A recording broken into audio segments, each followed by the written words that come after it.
les mêmes qui empêchent les manifestations et les réunions, ils connaissent bien la loi. Ils savent par exemple que les réunions sont sous le régime de la simple déclaration. Mais ils en empêchent quand même. Pourquoi il n'est pas dessus? Il faut comprendre que c'est de la mauvaise foi. Oui. Vous voyez, tout ce que l'aîné vient de dire, c'est effectivement ce que le prophète a écrit. Mais vous ne pouvez pas imaginer que Madame Alice, comme soit un petit verre de terre qu'on cherche bien, une aiguille dans un bout de foin dans le Wouri ou dans la ville de... Quel peut être l'intérêt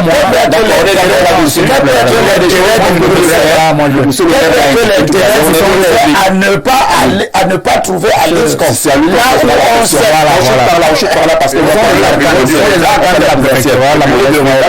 je voudrais seulement dire, et je crois que le professeur a ouvert ce côté, mais moi je voudrais simplement rapidement le dire, que ceux qui voudraient qu'on abrège notre parcours vers la présidentielle de 2025, en octobre, ne sont pas du côté d'en face, c'est-à-dire de chez nous, là, l'opposition et les autres. Tout à fait. C'est ceux qui sont dans la machine.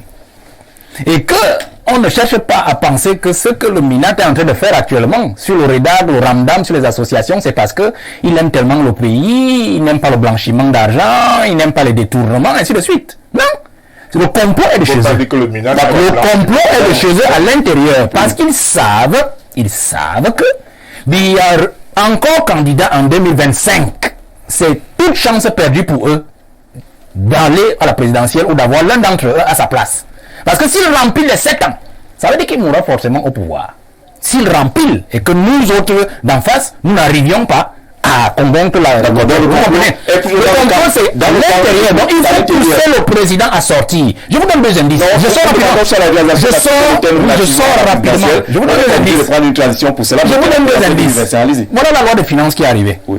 Cette loi de finances est préparée par un monsieur qui a entourloupé, enfumé le président depuis 2009. Qu'il a été, 2007 même, qu'il a été nommé comme ministre de l'économie. Oui. Comme ministre de l'économie. C'est lui qui a conçu les histoires de DSE, il disait qu'il remplace par le DSRP, il a engagé le programme de grandes... attendez, oui. Vraiment, le programme de grandes réalisations de 2011, où on vous a dit les usines, le président s'est endetté à n'en plus finir. Au finish, c'est parce que nous avons tenu le thème de la semaine dernière. C'est-à-dire, le président s'est endetté pendant cette période en se disant, il donne les moyens de production au Cameroun et aux Camerounais. Pourquoi on peut justifier l'impôt d'aujourd'hui?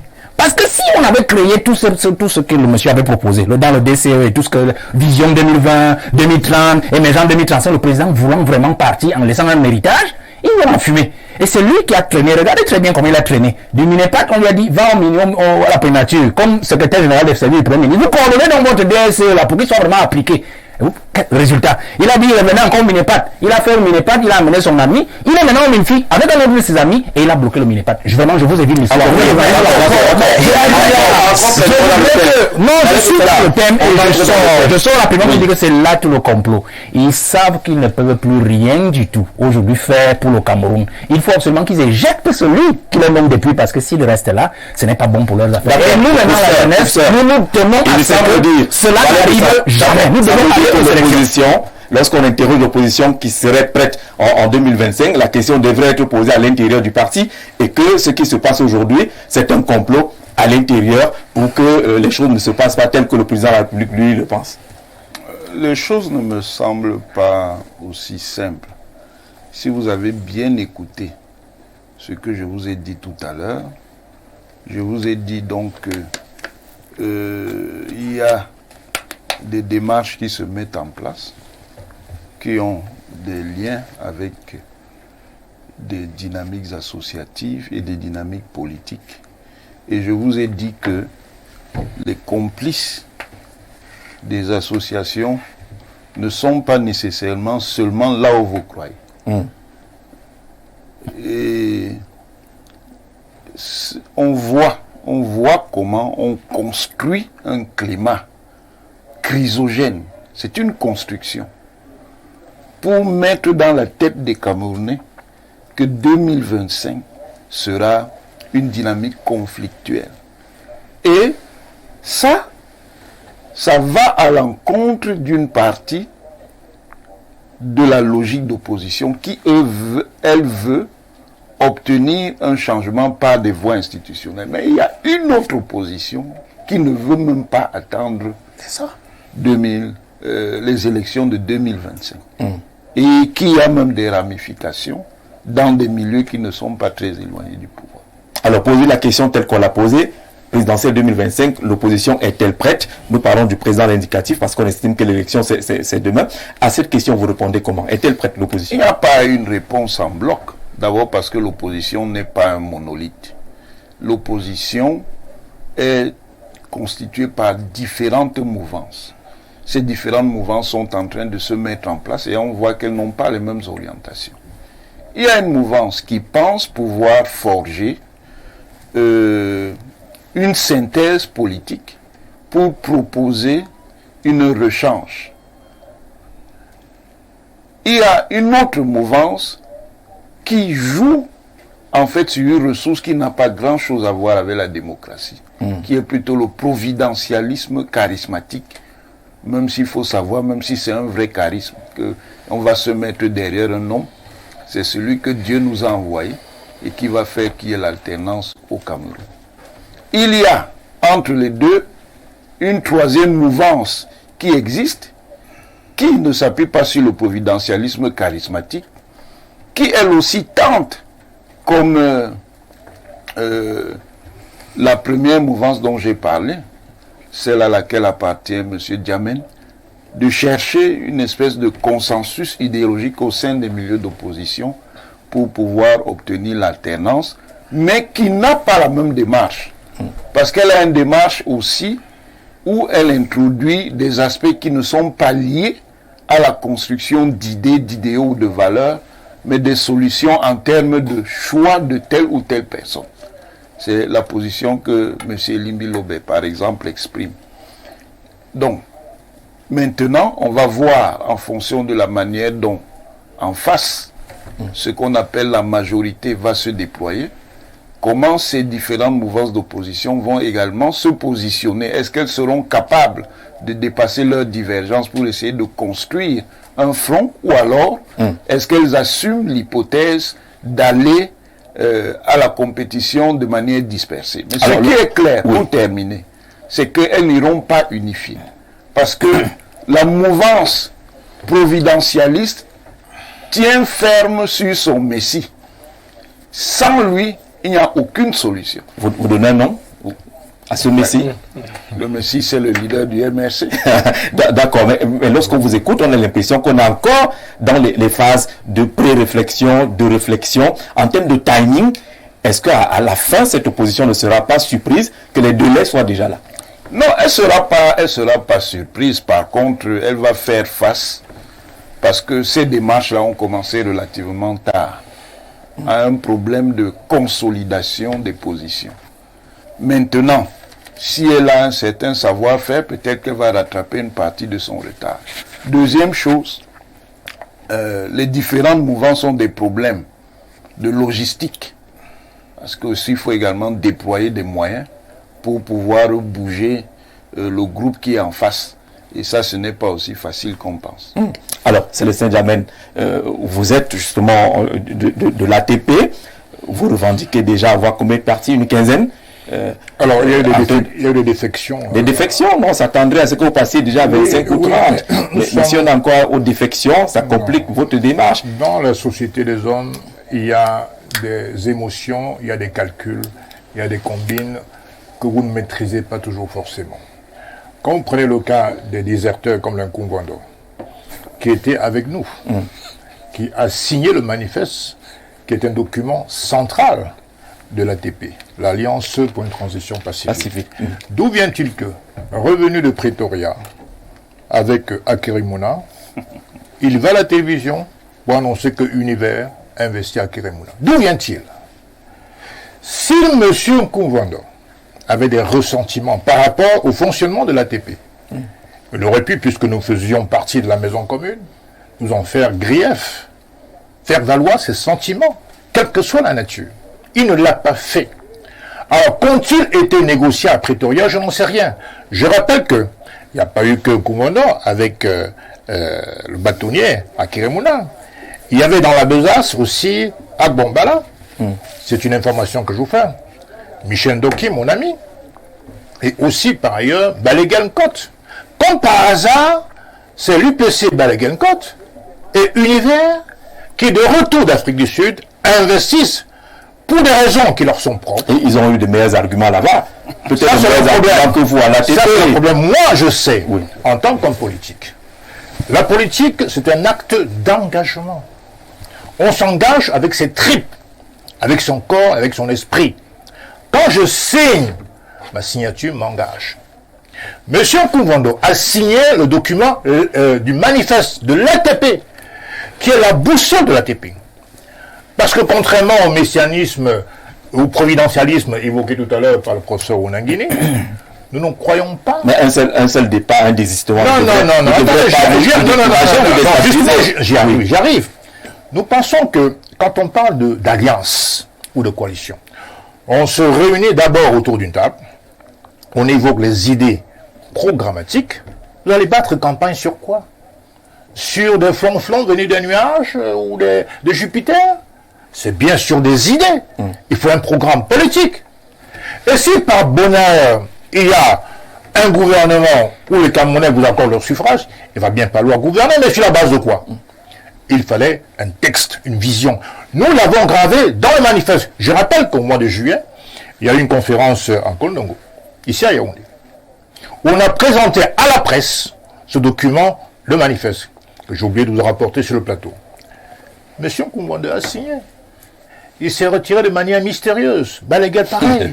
Alors, est-ce qu'il y a eu des dossiers mercantiles ou une certaine vénalité? On peut pas le savoir. Je pose la question. D'accord, on peut pas le savoir. Mon petit doigt me dit que oui. Parce qu'il n'y a pas de raison, très franchement, que nous sommes ensemble dans une coalition. Vous avez lu le texte. Vous avez participé à la confection du texte. Je rappelle que nous avons travaillé chez le bâtonnier, ici à Bastos, ici à Yaoundé. On a commencé à travailler ensemble. Nous avons peaufiné, écrit. Ça a pris du temps. Et finalement, est-ce qu'ils ne vous ont pas lâché parce qu'ils ont entendu que vous prépariez autre chose? Par exemple, Par exemple, vous appelez plutôt aux primaires des élections. Votre nouvelle position a l'impression que vous compliquez encore Jean-Jacques Zé, la marche vers une coalition. Vous êtes un journaliste. Oui, allez-y. Jean-Jacques Zé, vous êtes un journaliste aguerri, avisé. Mais avant tout ça, vous êtes d'abord un homme, un adulte, majeur et vacciné. Oui. Quand vous avez des récriminations à me faire, vous le dites. D'autant plus qu'en conclave, il n'y a personne. Ça n'est pas ouvert au public. Donc, on essaie de dire ce qui dans les textes pose problème. Si c'est la manière... Vous ne perdez pas beaucoup de temps à vous intéresser à ce désistement-là, au lieu de construire avec ceux qui sont avec vous. Mais justement, on le fait. Non, c'était pour vous rappeler à ceux qui nous regardent la genèse de ces déserteurs, Fingon finalement. Parce que l'espace camerounais est pollué de gens en déficit criard d'intégrité et d'éthique politique. Et c'est pour ça qu'aujourd'hui, l'acte politique ou l'action politique laisse à désirer. Nous pensons que l'éthique doit encore se mettre au cœur de la politique. Et c'est le crédit que nous pouvons apporter aux populations, au peuple, qui ont envie de voir des hommes et des femmes crédibles sur la scène politique. Ça n'est pas le cas. Donc il était important de le rappeler. Maintenant, est-ce qu'on continue? Bien sûr que si. Nous avons, la semaine dernière, tenu une conférence ici à Yaoundé, où nous avons représenté notre vision au peuple camerounais. Nous avons rappelé l'histoire. Disons que maintenant, nous sommes en phase très avancée. Il y a le process des primaires, digitale ouverte. Je rappelle que c'est un process inédit, pas seulement au Cameroun. C'est par les primaires. Primaires ouvertes. Oui. Parce qu'à l'époque, il y a eu des primaires, mais fermées. Notamment, rappelez-vous, entre le docteur Ndamjoya et le chairman Nijan Frondi. C'était des primaires fermées. Bon, moi, je veux savoir, fermées ou ouvertes, digitales ou pas, c'est important en termes de timing, si vous êtes encore en train d'envisager les possibilités des primaires, est-ce que vous ne perdez pas beaucoup de temps? Pas du tout, nous ne sommes pas ébranlés. Regardez le dernier Kida, M. Ndjekam Tchameni, qui s'est permis de s'autoproclamer contre les valeurs du texte porte-parole. C'est une fonction qui n'existe pas. À l'ATP, ça n'existe pas. Avec des aventuriers pareils, comment voulez-vous construire? J'ai tout le respect pour les camarades. Quand on se met au boulot, il y a un minimum de discipline. On ne fonctionne pas dans l'anarchie. Donc, pour dire que nous travaillons, nous sommes à la phase technique des primaires, nous avons des contacts, bien sûr, déjà arrêtés avec des web opérateurs qui vont mettre en branle la faisabilité technique de l'affaire. Et je rappelle que c'est la première fois, ici au Cameroun, que nous allons organiser des primaires ouvertes. C'est-à-dire quoi? c'est pas ouvert par rapport aux candidats. La liste des candidats est arrêtée. C'est ouvert par rapport à tous ceux qui veulent prendre part en tant qu'électeurs, n'est-ce pas, aux primaires. Regardez par exemple, pourquoi dit-on digital? Chez vous, les journalistes, il y a les awards, il y a les Canal d'Or, il y a tout ce que vous voulez. Ça se passe très bien, le vote en ligne. Ça se passe très bien. Et c'est une innovation majeure. D'accord, on le comprend. Et donc, nous continuons sereinement. Sur le plan de la vision aussi, on comprend. La vision, là, on a il reste la question du timing. Et le timing est là. Évidemment, en janvier ou février, on aura connu le candidat de l'ATP. Et ensuite, on rentrera dans la phase de la pré-campagne électorale. Voilà ce qui se passe. Il peut y avoir les incidents de parcours. C'est un fait humain, ça peut arriver. Néanmoins, l'ATP n'est pas ébranlée. Nous continuons, bon an, mal an, notre travail. Et je pense qu'aujourd'hui, nous sommes la seule vraie coalition. Parce que tous les autres, ce sont des fan clubs. Ils ont un messie, autoproclamé, et ils sont derrière comme des comités de soutien. D'accord, le décor est planté. Le décor est planté. L'ATP est en train de mettre en place un système pour arriver aux primaires et choisir un candidat d'ici janvier.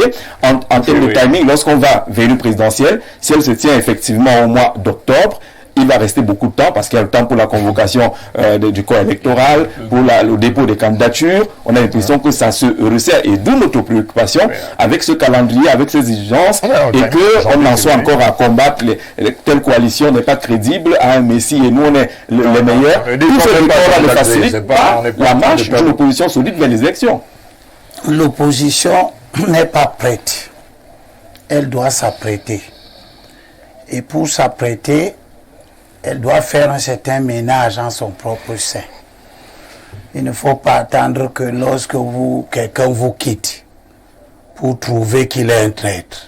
Vous aurez pu savoir avant si effectivement il y avait une activité intellectuelle, une discussion sur les bases, le schéma, etc. Vous aurez pu savoir que tel n'est pas d'accord avec nous. Donc, si vous avez des discours comme ça, ou un Kouvondor est maintenant traité de traître, est traité de figon, etc., etc. Je vois mal comment, avec de tels discours, vous pouvez rassembler grand monde. L'opposition n'est pas prête. Donc le travail se poursuit. Je suis de ceux qui sont optimistes. Et travaille sur quoi? L'opposition, elle doit travailler premièrement sur le fait que tous les acteurs se rendent compte que individuellement ils ne peuvent pas gagner. Ça c'est la première chose. C'était la première partie du travail. Sur ce terrain-là, nous avons progressé.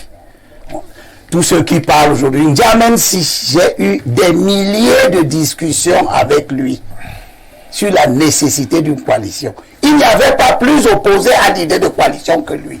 Ah bon? Aujourd'hui, il est le porte, il a la coalition dessus des ongles jusqu'aux cheveux.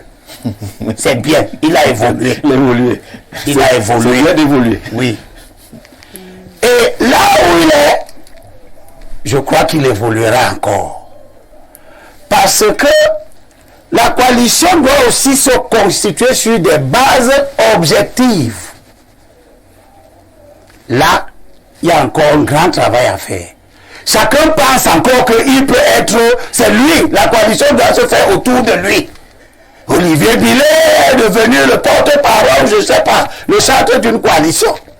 Kanto est le centre d'une coalition, etc., etc. Soutenu par Nietzsche, votre ami. Là aussi, il y a un travail à faire pour que les acteurs que nous voulons rassembler se rendent compte que toutes sortes de coalitions ne nous est pas utile. Premièrement, celle que les Ndjamen font est une mauvaise coalition qui doit disparaître et je vais la combattre. Je vais l'aider à quitter ce camp. Parce qu'une coalition qui se propose de présenter un candidat de consensus doit être faite autour des gens qui ont la capacité institutionnelle à être candidat. Jamais plus d'une dizaine de partis politiques. Je veux bien savoir lesquels. Mais je constate que depuis qu'on lui demande les partis qui constituent sa supposée coalition, il ne le dit jamais. Il dit seulement qu'il y a une quinzaine. Oui. Alors, il peut avoir une quinzaine de partis incapables d'investir. Alors, il faut savoir tu en parlais tout à l'heure, je te fais. C'est bon, qui ne pas. Il voulait juste répondre. Je ne peux pas poser des questions. D'accord, merci.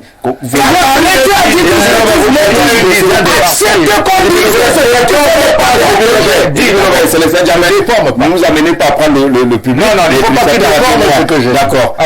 Essayez de vous tolérer. Et c'est moi qui choisis mon destin politique. D'accord.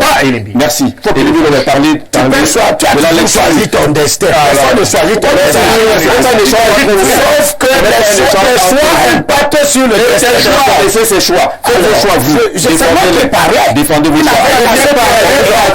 En 2020, allez-y. Je continue donc. tu viens bavarder. Je continue. Tu as des gens qui, dès qu'ils se sont rangés à l'idée de coalition, sont devenus des organisateurs de coalition où ils rassemblent des partis politiques qui n'ont aucune existence réelle. Zana, les Mignèmes et patati et patata. Une panoplie de partis dont aucun n'a un élu.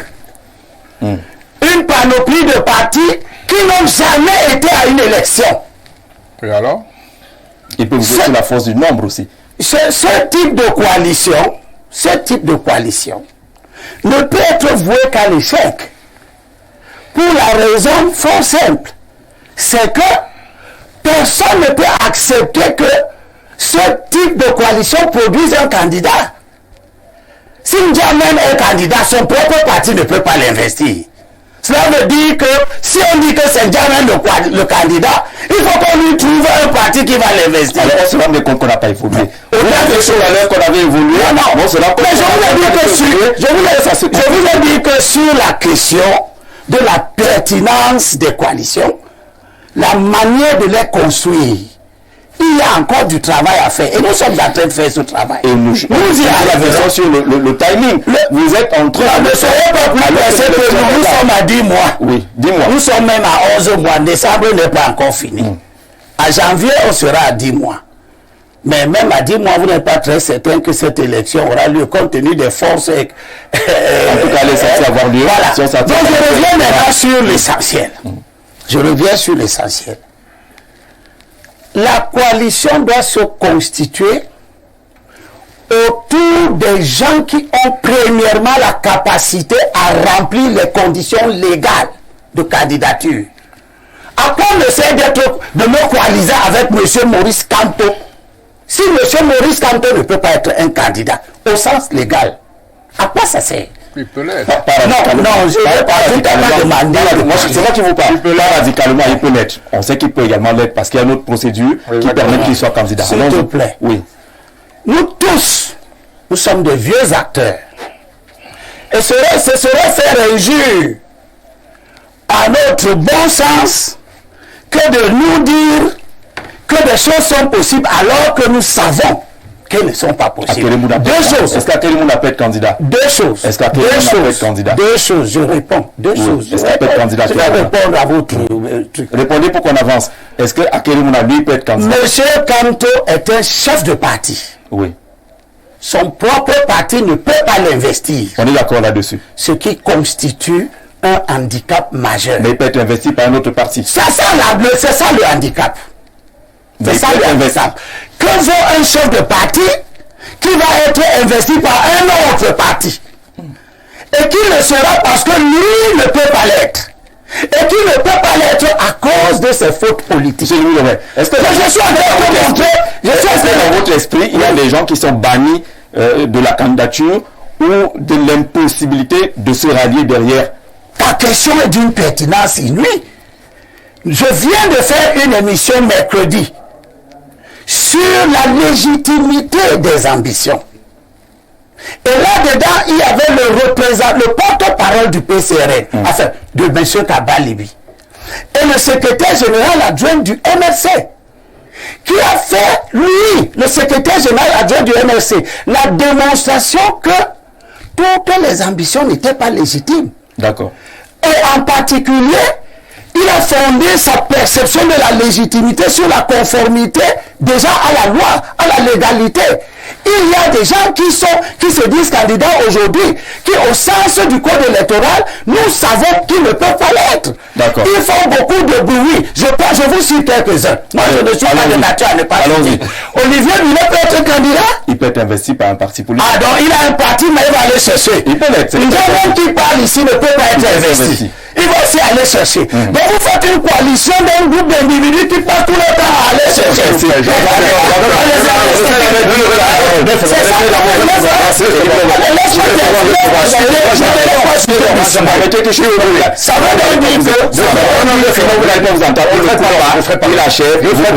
Il achève d'abord. Permettez qu'il achève. Ça veut donc dire que dans la recherche de ce rapprochement entre les différents acteurs, nous devons faire taire certaines ambitions. D'accord. Privilégier celles qui structurellement peuvent fonctionner. Si monsieur, je vous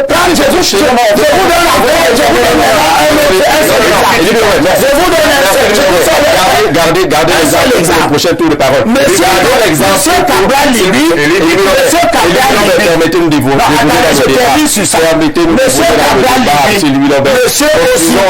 ont-ils la même posture politique? D'accord, c'est bon. Que monsieur Ndiamé et monsieur Olivier Blanc. Je garde votre question. Il répondra. Monsieur Ndiamé, non, je vous ai pas donné la parole. Permettez que j'intervienne avant pour établir les règles du jeu.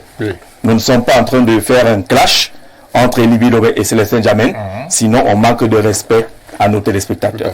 Vous êtes des leaders politiques, vous avez des visions à présenter et à vanter, à défendre. Si on entre dans les querelles de basse-cour, je ne suis pas sûr que ceux-là que vous allez solliciter demain vont venir vers vous.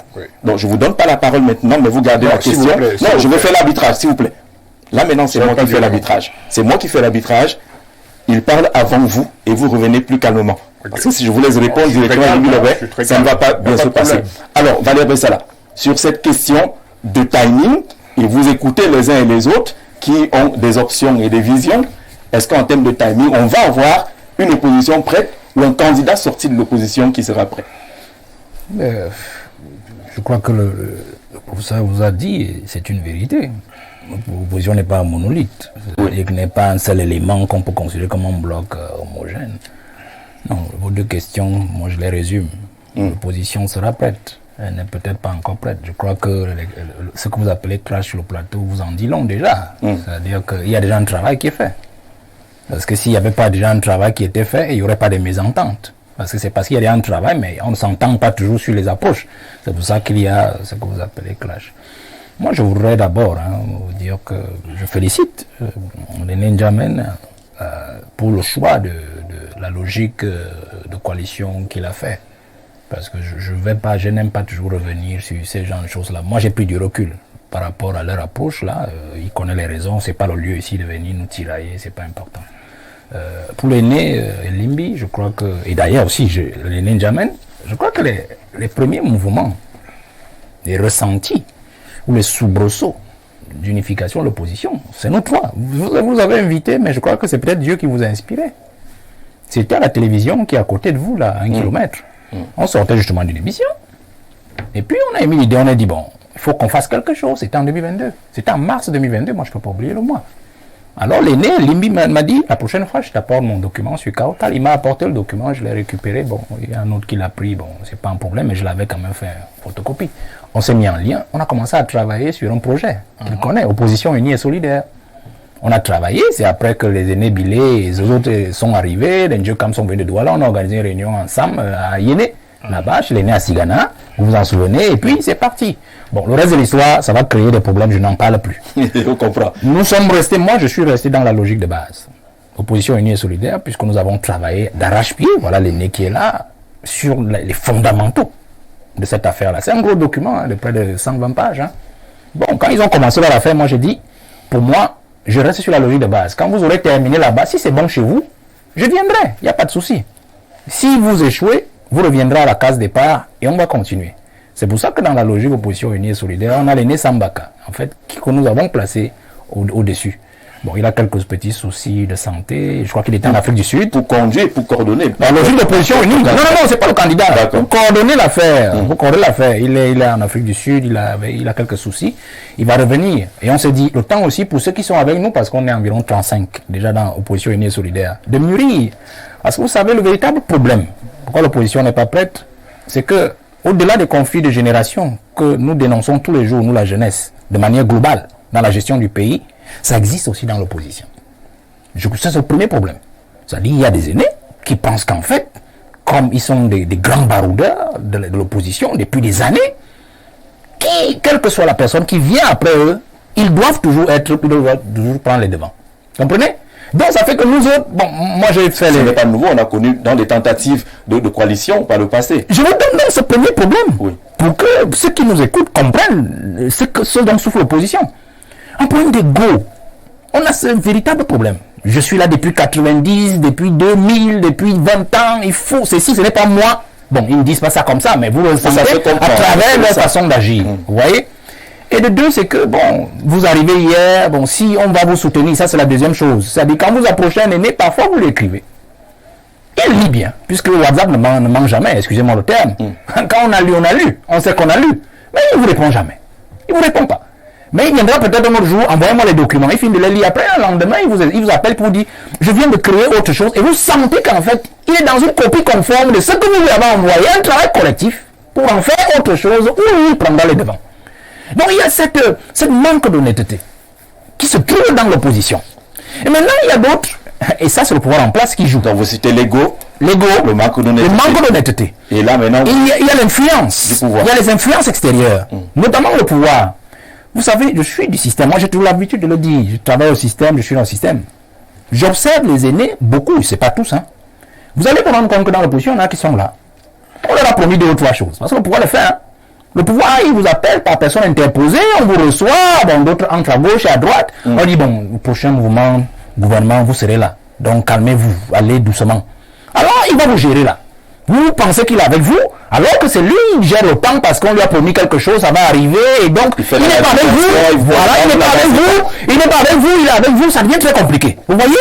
Donc il y a ces promesses. Il y en a aussi d'autres qui se disent, ça c'est la quatrième chose, c'est que, bon, je ne vais pas appeler, je ne vais pas donner le nom à ça, je vous donne le plaisir de donner le nom à ça. C'est-à-dire qu'ils pensent toujours que si ils rentrent dans votre logique, qui peut-être serait bonne pour la plupart, c'est qu'ils viendront faire de vous quelqu'un dans le milieu politique. Donc il vaudrait mieux qu'il ne soit pas avec vous. Vous voyez? C'est ça, cette peur de l'opposition. C'est-à-dire la peur de l'opposition qui est davantage liée à l'individu même, leader des partis d'opposition. Donc ça fait que, il a parlé de légitimité. Nous avons donc un véritable problème. Est-ce que nos ambitions profondes sont des ambitions légitimes, c'est-à-dire les ambitions acceptables par le peuple? Parce qu'en fait, nous levons, nous créons des partis politiques, nous sommes déjà 370. Et chacun se dit qu'il est président de la sera le président de la République. Je me dis non! On ne peut pas être dans un pays de 370 et penser que tout le monde, il y aura 370 sièges de Paul Biya. Et nous allons tous asseoir. Il n'y en a qu'un seul. Oui. Organisons-nous pour qu'au moins ce peuple-là ressente que nous avons envie de faire changer les choses, que nous sommes de bonnes intentions. Alors, si l'aîné a sorti ce débat, moi je ne suis pas d'accord avec lui. L'aîné est limité sur ce point. Parce que on ne peut pas dire que le président Kamto ne peut pas être candidat, non. Il y a les 300 signatures au-delà de ceux qui peuvent aller chercher un parti. Est-ce que c'est mauvais d'aller chercher notre parti? Le problème c'est, quel est le bon, pour ceux qui sont des perfectionnistes, le meilleur candidat ou les meilleurs candidats de l'opposition? Je viens de dire deux choses. Le ou les bons, le ou les meilleurs. Ça veut dire qu'à l'état actuel des choses, ces questions fondamentales ne sont pas posées. On est encore dans les... Mais c'est là où nous allons. C'est-à-dire qu'il faut faire comprendre à nos frères de l'opposition que il ne peut pas, le prof l'a dit, il est difficile qu'on ait un candidat unique, je viens de donner des éléments, puisque les égos et tout. Mais on peut avoir au moins un petit noyau de bons ou de meilleurs candidats, parmi lesquels le peuple peut choisir. Parce que moi, je suis resté, parce que moi, j'ai appris dans mon métier, ma petite expérience. Dans tout ce que vous faites dans la vie, il faut toujours avoir au moins un plan A, B, C, D. C'est-à-dire que vous avez un plan A, si ça échoue, plan B, si ça échoue, plan C, ainsi de suite. Vous comprenez? Mon plan B, c'est qu'on peut avoir au moins 2 ou 3 candidats de l'opposition. Vraiment, l'affaire de on a 20 candidats contre 24, 25, oui. Si vraiment on n'est pas tout à fait d'accord, regardez par exemple les logiques. On a ATP, oui. On a la logique de APC, et notre petite logique qui va peut-être redémarrer en janvier ou février, opposition Vie et Solidaire, ça fait au moins 3 candidats. Vous voyez, ça fait que les 3 candidats peuvent se retrouver un moment et peut-être à la ligne d'arrivée fusionner. Parce il ne s'agit pas pour moi en 2025 de candidats. Pour moi, je ne suis pas là. Il ne s'agit pas de candidats en 2025. Il s'agit de programmes et de projets politiques. C'est pour ça que dans notre logique, nous on s'est dit, nous allons continuer à travailler.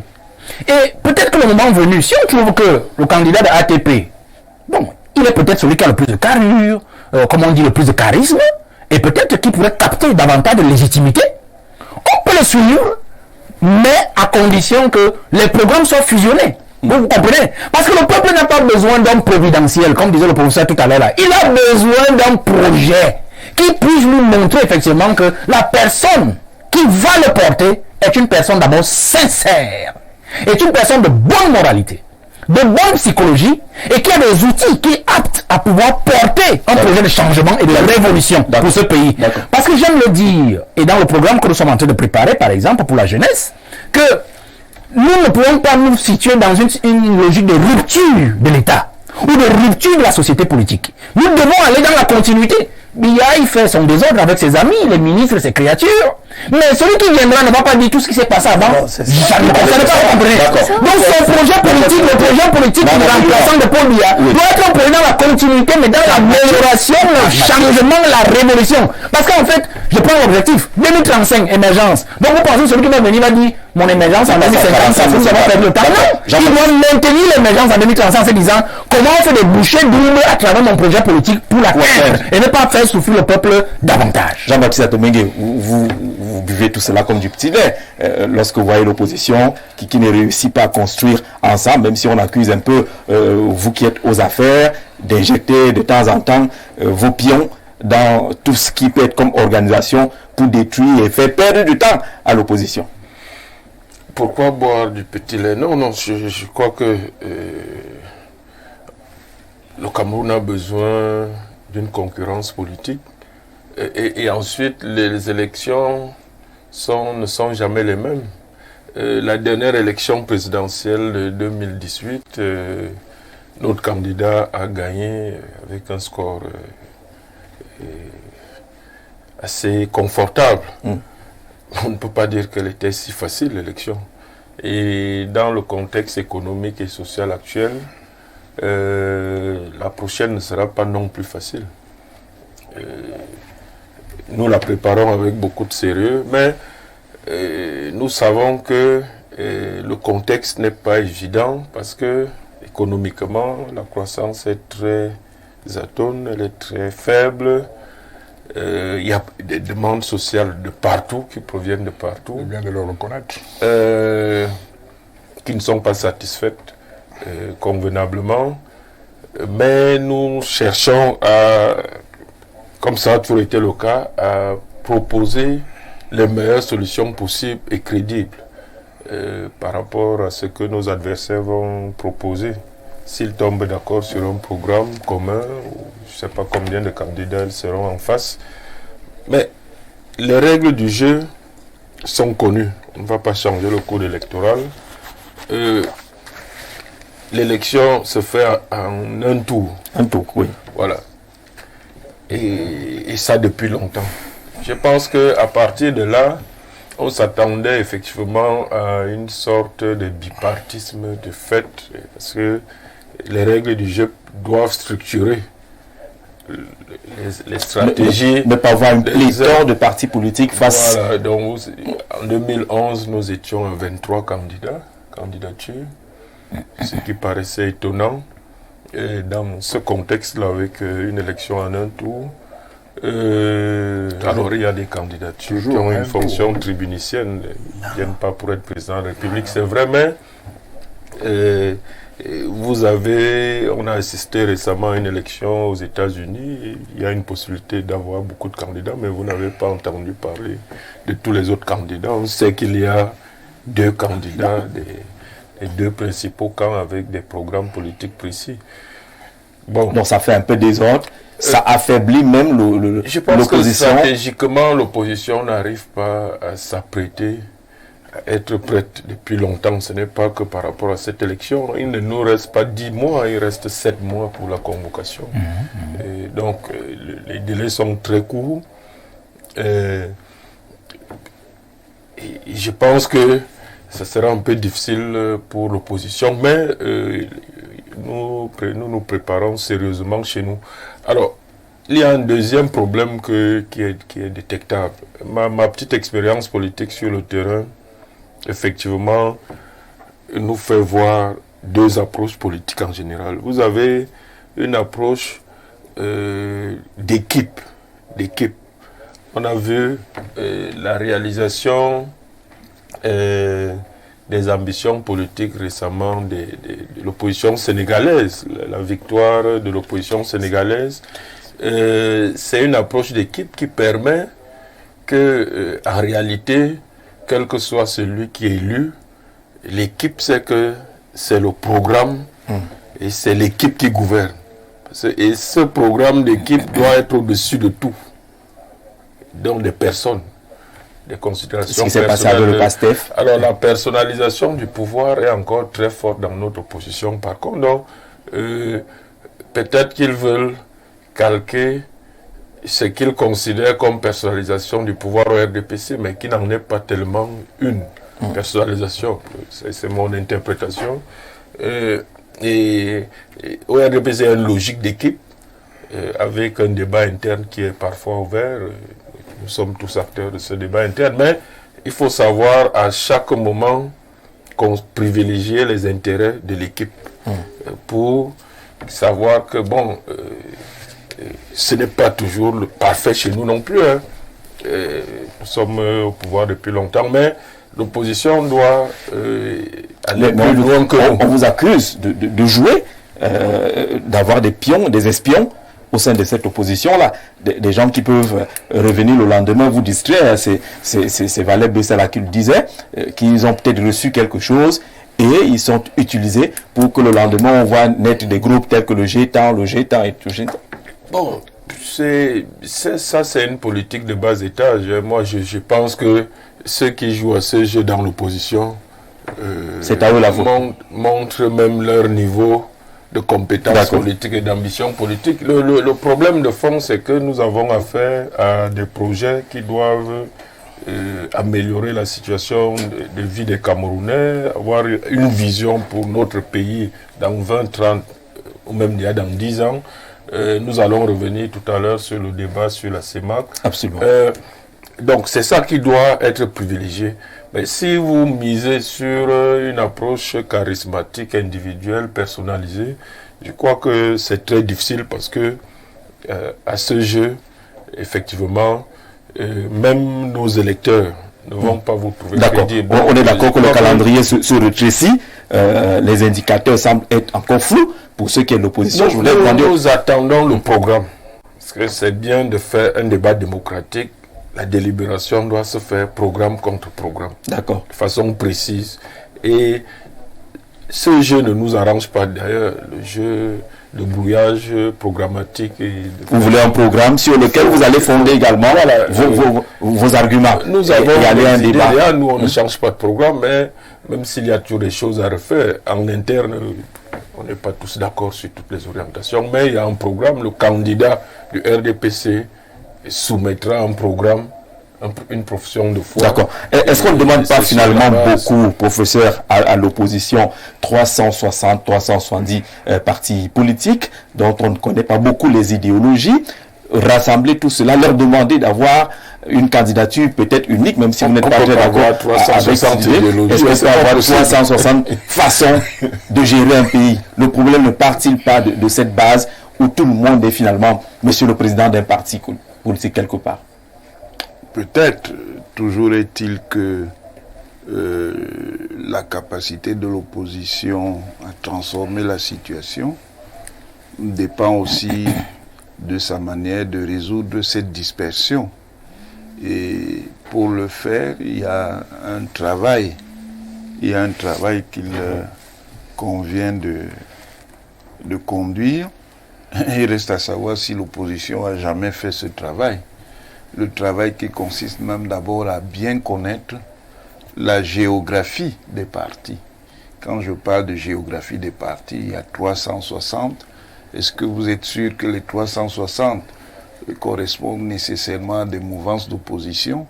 Dans les 360, peut-être qu'il peut aussi y avoir des partis commodes d'accompagnement de la majorité gouvernante. Il y a donc un travail d'analyse, pas d'analyse à des fins intellectuelles, mais d'analyse à des fins stratégiques de l'espace politique qui ne me semble pas être fait. Il y a également des contraintes qui viennent de la société elle-même. Je ne vois pas une société camerounaise dominée par un intérêt approfondi pour les questions d'orientation, pour les questions d'idées, pour les questions de valeurs. Ces repères se situent largement ailleurs. Et particulièrement quand on est dans un positionnement d'opposition, il faut y réfléchir et trouver les moyens de réduire ces contraintes-là. Parce que ce sont des contraintes qui sont fortes pour la majorité, mais qui le sont encore plus pour les formations d'opposition. Parce qu'il ne faut pas oublier que notre système pluraliste a une histoire et que cette histoire est pour l'instant largement dissymétrique. Autrement dit, pour le dire de manière peut-être plus compréhensible pour certains, l'opposition n'a pas encore eu la chance d'accéder au pouvoir. Donc, elle est dans des conditions qui sont particulièrement difficiles pour elle. Mais elle ne peut pas non plus y arriver facilement par des solutions faciles. Les solutions faciles, c'est quoi? Les solutions faciles, c'est le providentialisme artificiel. Oh, si ce n'est pas tel, il n'y aura rien. Ça, c'est la première chose. Ensuite, les convergences purement formelles, c'est-à-dire on essaie effectivement de rassembler des groupes, des leaders, mais sans une mesure sérieuse de leur déploiement concret et sans une mesure de leur niveau de performance dans le temps. Et ça, c'est un problème que M. Elimbi a indiqué tout à l'heure. Parce que le problème qu'il pose est un problème sérieux. Et bon, je vois M. Djamène réagir. Bon, on peut comprendre qu'il y ait des divergences, mais le problème est un problème sérieux. Ça veut dire que c'est bien d'envisager des plateformes en termes de convergence d'idées, mais si cette plateforme ne s'appuie pas également sur un acquis et un vécu préalable, c'est-à-dire sur des gens qui ont déjà quand même constitué des ressources de représentativité et qui ont pu inscrire ces ressources dans la présence à plusieurs compétitions, ça va être difficile. Très bien, Célestin Djamène, on vient à toi. Ça va? Finalement. Ça va aller? Non, ça va très très bien depuis le début. Hein. Ouais, d'accord. D'accord. Mais le tour de table fait, on se rend bien compte que vous avez encore beaucoup de choses à faire. Tu m'as piégé tout à l'heure parce que j'ai cru que tu me donnerais la parole après Valère, mais c'est pas grave, je connais bien la technique journalistique. C'était à douceur. Non, je vais très très bien, rassurez-vous, oui. Toujours. Je voudrais réagir par rapport à ce que Elimbi a dit. Elimbi est partagé entre la divagation et la réglementation. Expliquez-nous ça. Elimbi est un perpétuel frustré, dans le sens que il est devenu depuis 2016 pratiquement spectateur de la vie politique, commentateur. Je suis acteur de la vie politique. Il a le droit de commenter, de prendre son recul et de dire ce qu'il pense de l'action politique. Mais il ne peut pas mélanger réglementation et divagation. En 2012, nous avons eu une nouvelle loi électorale, le code électoral actuel. Avant, c'était les dispositions éparses. Depuis lors, la loi dit quoi? Si vous n'avez pas un parti politique ayant des élus, je crois que Valère l'a rappelé un parti, vous-même d'ailleurs, vous avez deux options. Soit vous faire investir par un autre parti, cas de Cabral Libye, cas de Bâtonnet Akéré en 2018, grâce au parti de son grand frère, l'AFP. Monsieur Akéré Moula n'avait pas de parti politique. Maintenant, c'est vrai que l'option... Il n'en a toujours pas. Il n'y en a toujours pas d'ailleurs, parce qu'elle avait créé, il y a des partis en location. Elle avait créé une plateforme. Il y a des partis Yango. Donc vous voyez que Elimi n'a pas pensé à ça. C'est la loi. Que vous le dénonciez ou pas, que vous ayez une information, une opinion ou pas, vous devriez constater l'existence de la loi. Il y a une troisième option. C'est effectivement ces 300 signatures, oui, qui est largement faisable. La loi dispose que même les conseillers municipaux peuvent donner leur signature. Bien sûr, elle est publique. Elle est publiée au journal officiel. Les gens doivent le savoir. Mais c'est 30 seulement par région. Prenons le cas, par exemple, du littoral. Où Douala domine, Douala près de 6 millions et demi d'habitants, 7 millions d'habitants, 5 communes, 30 conseils municipaux, c'est facile. Seulement dans l'opposition, seulement. Donc c'est largement faisable. Sauf que personne ne l'a jamais essayé. Donc c'est des options juridiques qui existent. Il ne peut pas dire que Canton, jamais ne peuvent. Ils peuvent juridiquement, puisque c'est la loi. D'accord. Libye, évidemment. Bon, maintenant, ce qu'il faut savoir maintenant, quand on est l'opposition n'est pas prête, ça veut dire quoi? Il est normal qu'il y ait plusieurs coalitions. Même si je dis que la nôtre, l'ATP, est une coalition fondée sur des bases solides, dans le sens qu'il y a un programme politique. Donc il ne peut pas avoir de coalition. Je ne suis pas d'accord. Il peut y avoir. Des coalitions. La porte n'est pas fermée. La porte de l'ATP reste largement ouverte. Même si le bâtonnier acquéré décidait de changer d'avis, donc se repentait les Balaguel, les Balaguel-Côte et les Nkouvonon, on le reçoit à l'ATP. Bien sûr, ça répond à une volonté du peuple camerounais. Ils veulent que les partis se rassemblent pour aller ensemble. Je redis simplement à mon ami Valère que une élection présidentielle ou pas, c'est une compétition. C'est de la concurrence. Il faut être candidat. Puisque si vous ne remplissez pas les conditions légales, vous ne pouvez pas être candidat. Ce n'est pas simplement de la prêche, de l'évangélisme.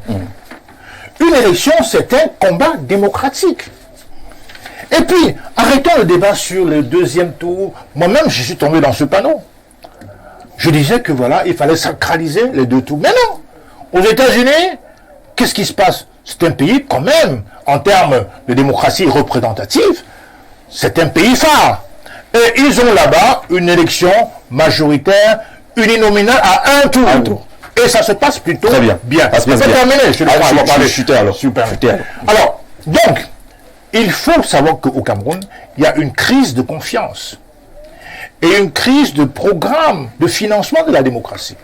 La crise de confiance, le peuple est désabusé. Beaucoup pensent que le RDPC est là éternellement. En vérité, le RDPC, c'est quoi? Ce n'est pas un parti politique. C'est l'administration. Ils sont dans tous les hameaux du Cameroun. Vous ne pouvez pas compétir avec espoir rationnel de renverser par les textes ce régime si effectivement on ne finance pas la démocratie dans ce pays. Ça veut dire quoi? Si je dégage un budget de 2 milliards pour les campagnes électorales, il n'est pas normal, sous le sacro-saint principe de la représentativité à l'Assemblée nationale, que le RDPC ait 1,5 milliard ou 1,8 milliard. Ce n'est pas logique. La logique, dans ce cas de figure, c'était un débat et juste pour les élus nommés. Mon ami a été non. C'est une question de l'inscrit dans les textes. Vous voulez une égalité? Bien sûr, l'égalité, c'est la démocratie. Si vous êtes puisqu'on a choisi la démocratie, au moins pour battre campagne, c'est pas l'argent du RDPC. On ne pense pas c'est des élus qui ont réussi à avoir des élus. On met en place, si nous voulons la vraie démocratie. Vous avez 600 partis politiques le lendemain, si vous dites ça. Quand on dit 300 partis politiques, en vérité, il y a peut-être 10 qui ont pignon sur rue. D'accord. Même 10, j'exagère. La question du financement. La question du financement est capitale parce que, avec le système de financement grotesque du RDPC, évidemment. C'est pas le RDPC qui finance. Non mais attendez, ils font pouvoir et ça donne l'argent de nos impôts. Attention, c'est très important. C'est pas le RDPC qui finance. Ils sont au pouvoir. L'orientation politique de ce pays est imprégnée des idées du RDPC. Puisque le président de la République est président. D'accord, la question du financement. Cette question est fondamentale. D'accord. Et c'est ça qui change tout. On prend une respiration. Vous aurez la parole, vous en faites pas. Mais on commente une respiration. Je vais moins parler.